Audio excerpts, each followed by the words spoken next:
Sinuportado na kita sa pangarap mo. Hindi na ako tututol kahit anong mangyari. Salamat, Nay. At dahil dyan, pagbubutihan ko pa. At mag-iipon tayo ng maraming championship belt.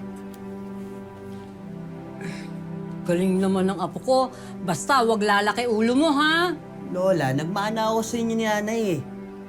At hindi ako magyayabang. At kung meron man, konti lang. Pero anak, kailangan mo pa rin ng proper training para makuha mo lahat ng gusto mo sa larangan ng boxing. Huwag kayo mag-alala. Diyan naman kayo ni Tatay. Tsaka si Lolo. At si Lola. Siyempre. May iba akong naisip para sa'yo, anak. Ano po yun? Sa tingin ko kasi, anak, panahon na para magpalit ka ng management.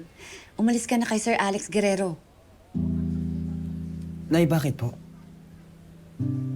Nay, okay naman po si Sir Alex eh. Niaalagaan naman po ako ng tama, tsaka siya rin po yung dahilan kung bakit ako nandito ngayon.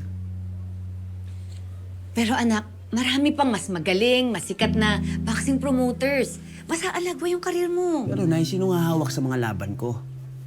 Sino magiging promoter ko? Si Kaloy. Lumipat ka kaya sa Olivares Management?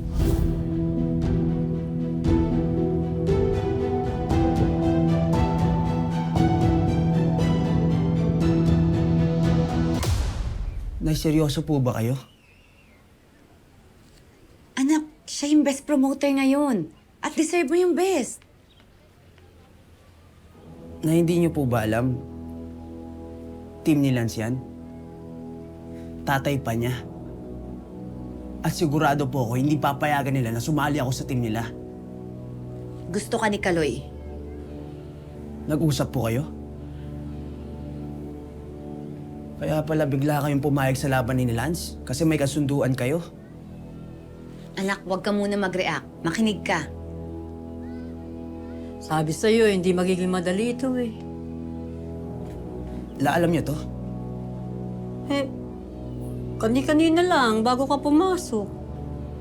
Nay, ano bang pinangako sa'yo ni Sir Kaloy? Anak, ang pinangako ko lang, kakausapin kita. Maganda yung plano niya sa karir mo.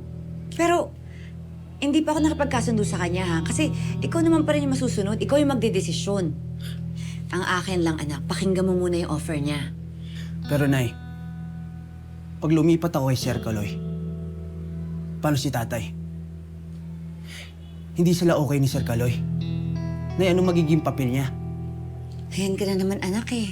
Tatay mo na naman yung iniisip mo. Karir mo to.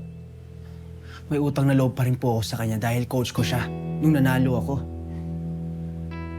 Nadia, may katwiran ng anak mo.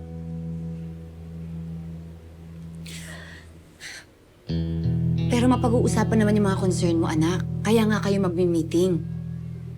Basta pakinggan mo lang yung sasabihin ni Kaloy. Buksan mo yung isip mo sa offer niya.